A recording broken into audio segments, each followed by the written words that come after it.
पसीने की हर बूंद को मोतियों तक चमकाऊंगा, कि माँ तेरे पसीने की हर बूंद को मोतियों तक चमकाऊंगा, तू सपने बड़े देखना, उसे पूरा करके तेरा शेर शेरनी दिखलाएगा। तो कैसा है आप सभी, स्वागत है आपके अपने चैनल पर। तो मेरे साथियों, हम लोगों ने वर्ण क्या होता है, अक्षर क्या होता है, ध्वनि क्या होता है, इन सब चीजों को भी और स्वर क्या होता है इसके बारे में भी अच्छे तरीके से समझा है, ठीक है ना। तो अगर वीडियोस को आप पहले, तो ये रिक्वेस्ट है कि आप पूरा देखिएगा, ठीक है, और पूरा देखने के बाद आप लाइक शेयर कमेंट अवश्य करिएगा, क्योंकि चैनल को आपके सपोर्ट की आवश्यकता है। तो चलिए शुरू करते हैं व्यंजन, ठीक है ना। तो सबसे पहले व्यंजन कहते किसको हैं, तो व्यंजन उसको कहते हैं जो स्वरों की सहायता से बोले जाते हैं, ठीक है ना, यानी कि जो स्वतंत्र रूप से नहीं बोले जाते हैं, किसी स्वर की सहायता से बोले जाते हैं, ठीक है ना। और यहाँ पर मैंने कुछ मटेरियल कंटेंट आपके बीच प्रस्तुत किया है और इसको थोड़ा सा हम लोग समझेंगे भी, ठीक है ना। तो सबसे पहले ये देखिए क वर्ग मैंने लिखा हुआ है, ये च वर्ग है, ये ट वर्ग है, ये त वर्ग है और ये प वर्ग है, ठीक है ना।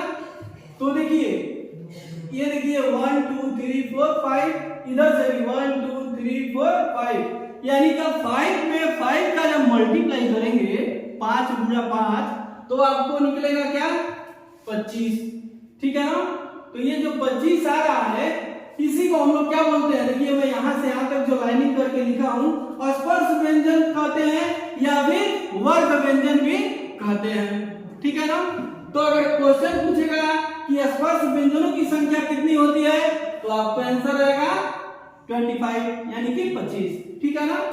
फिर यदि वर्ग व्यंजन किसको कहते हैं, उनकी संख्या कितनी होती है, तो वही होता है क च ट तप, कचट तप, और इसकी संख्या भी 25 होती है, यानी कि स्पर्श व्यंजन और वर्ग व्यंजन को ही क्या कहते हैं, स्पर्श व्यंजन कहते हैं, जिसकी संख्या 25 होती है।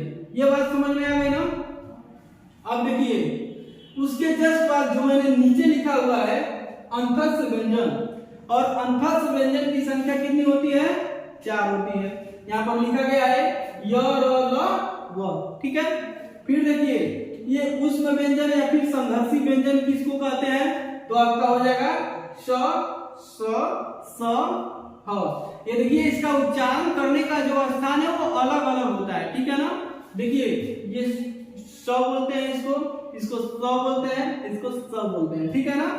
तो उसमें व्यंजन है और ये संघर्षी व्यंजन इसको कहते हैं, कोई किसी प्रकार की दिक्कत नहीं होगी। इधर देखिए ये संयुक्त व्यंजन छ तरह सरल, ये क्या है, संयुक्त व्यंजन है। और संयुक्त व्यंजन इसका नाम संयुक्त इसलिए पड़ा है क्योंकि ये संयुक्त हुआ है, यानी कि दो मतलब अक्षरों से मिलकर ये बनता है, अभी हम लोग देखेंगे भी, ठीक है ना। तो सबसे पहले अगर बात की जाए तो हम लोग बात करेंगे ये स्पर्श व्यंजन में। ये जो देखिए मैं अलग से लिखा हुआ हूं यहाँ पे, ठीक है ना, ये जो मैंने अलग से लिखा है ये इसको क्या कहते हैं, उपक्षिप्त व्यंजन कहते हैं, ठीक है ना, या फिर दुगुणी व्यंजन भी कहते हैं। और इसको ये जो स्पर्श व्यंजन है इसे बाहर रखा गया है, ठीक है ना। तो इसके बारे में थोड़ा सा मैं पिछले वाले वीडियो में बताया था, लेकिन अभी आज भी कुछ सीखिए। इससे कभी भी ये प्योर हिंदी के अक्षर होते हैं, ये प्योर हिंदी के अक्षर होते हैं, और जो प्योर हिंदी के जो अक्षर है उपक्षिप्त, इनसे कभी भी किसी भी शब्द की शुरुआत नहीं होगी। क्या मैंने बोला, शुरुआत नहीं होगी। जैसे देखिए ये देखिए लिखा है ना ढो ल क, अगर पेपर में यहाँ पर बिंदी लगा देता है नीचे उच्छिप्त वाला, अगर इस तरह से वर्तनी में पूछता है तो ये वर्तनी क्या है, गलत है, इसको आपको क्या करना पड़ेगा, हटाना पड़ेगा। तो जो ऐसे होगा ये सही होगा, ठीक। यानी कि ये जो ढोलक है ये क्या है, कभी भी इससे शुरुआत नहीं करते हैं, उपक्षिप्त व्यंजनों से शुरुआत नहीं करते हैं, ठीक है। कि तो ये शब्द के बाद में मतलब अक्षर के किसी बाद में होगा या फिर लास्ट में होगा, मतलब पहले शुरुआत नहीं किया जाएगा। जैसे देखिए, लेकिन एक शब्द और है, जैसे मान लीजिए दिया जाता है पंडित, तो पंडित ये सही है कि पंडित ये सही है। अभी हम लोग उपक्षिप्त के बारे में चर्चा कर रहे हैं, बात समझिएगा थोड़ा। ये पंडित और ये पंडित कौन सा सही है, क्योंकि उच्छिष्ट जो होता है पहले आता नहीं है और इसमें क्या है बीच में आया है, इस वाले में दिया ही नहीं है बिंदी, कौन सा सही होगा? तो आप आंख बंद करके इसको करेंगे ठीक, लेकिन ये होगा आपका गलत। क्या होगा? गलत होगा। और ये वाला पॉइंट क्या होगा? सही होगा। सही क्यों होगा? क्योंकि ये जो पंडित है भाइयों, ये संस्कृत का शब्द है। ये पूरा का पूरा जो पंडित है ये संस्कृत का शब्द है, और जो संस्कृत का शब्द है और ये प्योर हिंदी का शब्द है। तो जो हिंदी का प्योर है वो पंडित वाले में कैसे आ जाएगा, मतलब संस्कृत वाले में कैसे आएगा? तो ये वाला क्या हो जाएगा? सही हो जाएगा। इतना बात उच्छिष्ट के बारे में आप लोग समझ गए होंगे, ठीक है ना? आगे बढ़ते हैं। देखिए आगे दिया है य और ल, इसको अंतर से व्यंजन कहते हैं। तो इसमें देखिए ये जो य है और ये जो व है, इसको क्या बोलते हैं? अभी इसको हम मिटाते हैं, ठीक है ना? अभी इसके बारे में जानते हैं हम लोग। य व क्या है? ये अर्ध स्वर भी कहलाते हैं। है तो ये व्यंजन, लेकिन कहलाते हैं अर्ध स्वर भी। आइए जानते हैं कैसे, ठीक है? जैसे देखिए ऐसे देखिएगा तो व के बारे में थोड़ा सा चर्चा हो जाए। देखिए भाई कैसे ये अर्ध स्वर कहलाता है। ये कौवा है ना, और ये भी एक क्या है? कौवा है। तो थोड़ा सा देखिए ना, ये जो हम लोग स्वर वाला कौवा लिखे हैं तो कहीं कहीं आपको ये भी लिखा हुआ दिख रहा है और ये भी लिखा हुआ दिखता है। तो ये जो वा है ये आ का काम किया कि नहीं किया? ये जो वा है ये आ का काम किया कि नहीं किया? तो थोड़ा सा स्वर हुआ कि नहीं हुआ? तो अर्ध स्वर बोलने में क्या दिक्कत है? अब क्वेश्चन भी बनते हैं, ठीक है ना? आगे देखिए ये वाला कॉन्सेप्ट समझ गए ना? तो ये वाले हम लोग समझ गए इस वाले को। अब इस वाले को समझते हैं ये अर्ध स्वर क्यों है। देखिए ये दे दिया है महिलाएं, थोड़ा सा बात समझिएगा, और ये भी दे दिया है महिलाएं। तो देखिए ना जी, ये य है ये वाला और ये ए है, ये व्यंजन वाला है और ये स्वर वाला है। तो धुन का देखिए ना उच्चारण एक जैसा हुआ कि नहीं हुआ? ये महिलाएं कही अभी महिलाएं कही, तो ये अर्ध स्वर में आया कि नहीं आया? इसको हम लोगों ने समझ लिया ना? इसमें बहुत जादू है, ये अंतस वाले में ना बहुत जादू है। देखिए दो का समझ में आ गया ना, दो वाला स्वर और अर्ध स्वर वाला व्यंजन है। तो लेकिन अब देखिए इसको हम लोग समझ गए ना, तो इससे इसका अब हम लोग ये मिटा देते हैं। अब बात करते हैं हम लोग र की। तो र एक बार बोलिए ना, र। तो थोड़ा सा जीभ हमारी क्या कर रही है? प्रकंपित कर रही है कि नहीं कर रही है? तो इसको प्रकंपित व्यंजन भी कहते हैं। और जीभ हमारी थोड़ी सी मुड़ती भी है, इसलिए इसको लुंठित भी कहना गलत नहीं होगा। यानी कि कहेगा कि प्रकंपित और लुंठित व्यंजन किसको कहते हैं? तो मेरे भाई आप लोग टिक मारेंगे कि नहीं? रोके बोलिए, मारेंगे कि नहीं? ठीक है, अब इसका भी काम खत्म हुआ ना। अब आइए हम लोग ल को देखते हैं।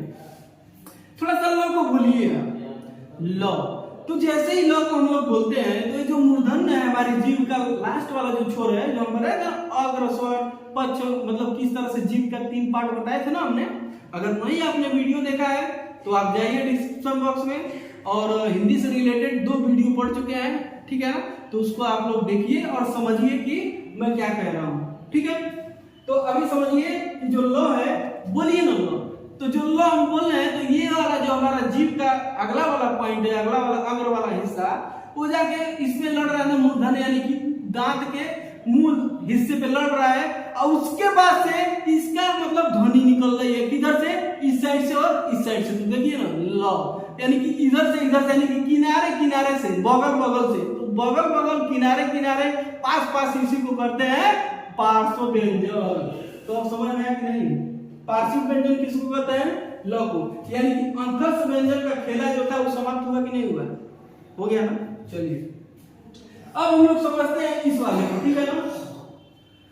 तो देखिए इसको कहते हैं उष्म या फिर संघर्षी व्यंजन। इनकी संख्या कितनी होती है? 4 होती है। कितनी होती है? 4 होती है। ये स, ह, ये उष्म व्यंजन संघर्षी है, ठीक है ना? अब हम लोग बात करते हैं, इसको भी देखिए कहां कहां से बोला जाएगा, ठीक है ना? ये देखिए तालव्य वाला है, ये वाला आपका मूर्धन्य वाला है, और ये आपका दंत वाला है। स बोलिए ना, स। ये इस वाले स को बोलेंगे ना तो अपने दांत के हिस्से पे मारेंगे जीभ को, अगले वाले जीभ को, आगे वाले हिस्से को। इस वाले को मूर्धा भी मारेंगे, और इसको चारों तरफ सटा लेंगे तो इसको क्या हो गया, ताला भी बना, यानी तालू पे, ऊपर वाले तालू पे सटेगा। ठीक है ना, जीभ हमारी।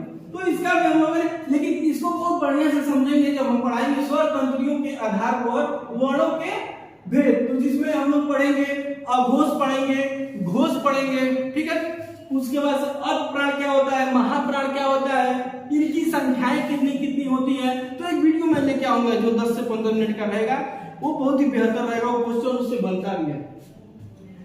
अब हम लोग बात करेंगे छत्र जस्र की। यह है आपका संयुक्त व्यंजन। संयुक्त कहा किसको गया है, जैसे आप लोग पढ़ते होंगे संयुक्त परिवार। तो संयुक्त परिवार का मतलब एक दो आदमी थोड़ी ना, चाहे एक दो लोगों से तो संयुक्त परिवार बनता नहीं है।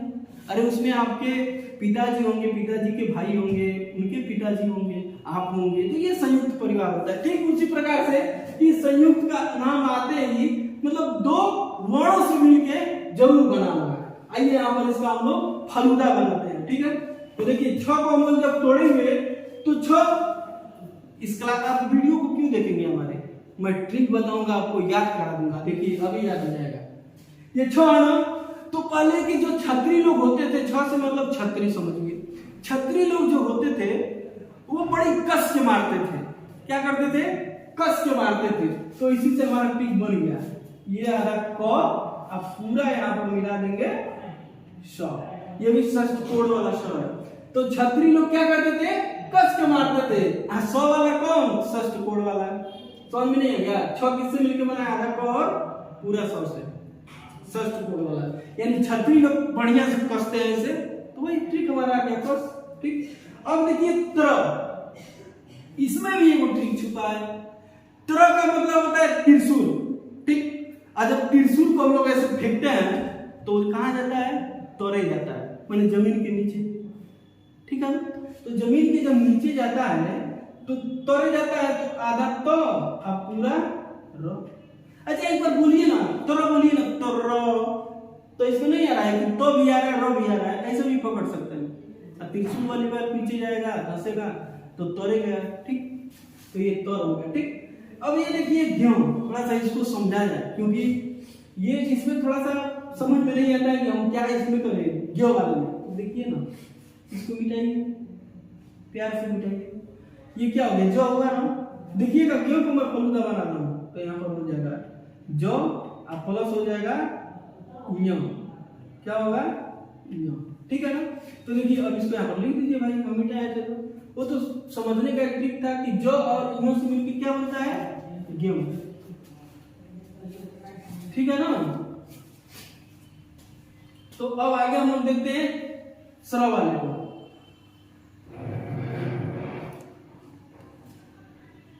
हम लोग आगे देखते हैं स्र वाले को।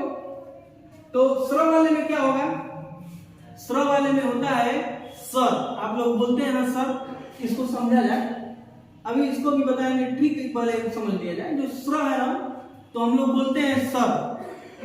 ये जो सर हम लोग बोलते हैं तो इसमें छोटा वाला स होता है, सपेरा वाला, लेकिन आपको इसी को बड़ा कर देना है। देखिए ये आधा सौ, ये देखिए यहाँ पर आधा ऐसे रहेगा, क्योंकि ये आधा जो और पूरा में हो जाता है। ये जैसे आधा सौ प्लस क्या होगा, सर होगा, लास्ट में रो आएगा। ठीक है ना, यानी कि 100 आधा 100 प्लस रो से मिलके सर बन जाएगा। एक बार मिटाते हैं और एक बार समझाते हैं। फिर देखिए ट्रिक वाला, आप देखिए एक चीज और जो अपने आप से कर सकते हैं। इसमें देखिए ना, ऐसे मुड़ा है कि नहीं, ये ऐसे मुड़ा है ना, हाँ सर वाले में, तो इसको यहाँ पर रख लीजिए ना, रख लिए। अब इसको अपने आप से ऐसे करिए, आधा 100 अब पूरा रो, सर लास्ट में रो आ ही रहा है। तो इस तरीके से हम लोगों ने जाना है कि संयुक्त व्यंजन किसको कहते हैं। ठीक, हम लोग जाने हैं कि उष्म व्यंजन किसको कहते हैं, हम लोग जाने हैं कि अंतःस्थ व्यंजन किसको कहते हैं, और हम लोग जाने हैं कि ये जो हमारा स्पर्श व्यंजन है, ये जो हमारा स्पर्श व्यंजन है कितना है, 25 है। तो स्पर्श व्यंजनों की संख्या 25 है। देखिए 5 इधर से, 5 इधर से। देखिए पहला और दूसरा क्या होता है, अघोष होता है। तीसरा चौथा पांचवा क्या होता है, सघोष होता है। 1 3 5 ये अल्पप्राण होता है, और 2 और 4 क्या होता है, महाप्राण होता है। तो ये अगले वीडियो में आपको मिलेगा, थोड़ा सा सब्र करिएगा, ठीक है ना। तो इस तरीके से ये पूरा समाप्त हो गया। अब इधर देखते हैं आगत व्यंजन। आगत व्यंजन, एक चीज मैंने नहीं बताया था स्वर वाले में, एक आगत स्वर भी होता है जिसका मैं जिक्र किया था थोड़ा सा, ये अ। ये अपने हिंदी का नहीं है, पूछिए कैसे। डॉक्टर हम लोग लिखते हैं ना, तो डॉक्टर यहाँ का नहीं है भाई, विदेशी शब्द है डॉक्टर, ठीक है ना। तो इस तरीके से जिसमें जैसे आवर्स होता है ना, आवर्स घंटे को जो बोलते हैं, ऑनर बोलते हैं ना, ऑनर का मतलब सम्मानित ऐसे कर सकते हैं। तो ये अ जो है ना, ये आगत स्वर है। तो अगर दे देगा कि निम्नलिखित में से बताइए कि आगत स्वर कौन सा है, तो उसमें अ भी देगा, ठीक है, उसमें आ भी दे देगा, और उसमें घुमाने के लिए ये वाला अ देगा। तो इसको आपको टिक मारना ही मारना है, ठीक। तो उसी तरीके से आगत व्यंजन की बात की जाए तो देखिए यहाँ पर क पर ये क्या है, नुक्ता है। फिर ख, इसको देखिए कैसे बोलते हैं, ख क ख, थोड़ा सा मुंह के अंदर से घुला मिला के बोलते हैं। इसको देखिए क, इसको बोलते हैं ख, इसको बोलते हैं क, इसको बोलते हैं ज, इसको बोलते हैं फ, ज फ, ठीक है ना। तो जैसे देखिए गजल, फजल, ये सब चीज आ रहा है ना। इसको मैंने इसलिए रेड किया हुआ है क्योंकि इसी का प्रयोग ज्यादा होता है। आगत तो ये भी है 1 2 3 4, 1 2 3 4 5, ठीक। अब 52 और 5 57 भी कोई व्यंजन हो सकता है, लेकिन ये अलग होता है, ये आगत होता है, इसके लिए इसको नहीं जोड़ा जाता है। कुल व्यंजनों की संख्या 52 ही होती है। आगत व्यंजन ये हो गया ना। अब इस तरीके से हम लोगों ने सारी चीजें जो यहाँ पर मटेरियल लिखा हुआ था, जो कंटेंट आप लोग के बीच प्रस्तुत था, बहुत ही बढ़िया तरीके से समझाने का प्रयास किया गया है। और आशा करते हैं कि आप सभी को जो चीजें मैंने यहाँ पर समझाया हुआ है, परीक्षा की दृष्टि से भी और आपके दृष्टि से और आपकी किताब की दृष्टि से भी मिलता जुलता होगा, ठीक। तो आप एनालिसिस करिए और आप सभी चैनल को लाइक करिए, शेयर करिए, सपोर्ट करिए और ज्यादा से ज्यादा विद्यार्थियों के बीच में पहुंचा दीजिए, ठीक है ना। तो आज के लिए बस इतना ही। जय हिंद।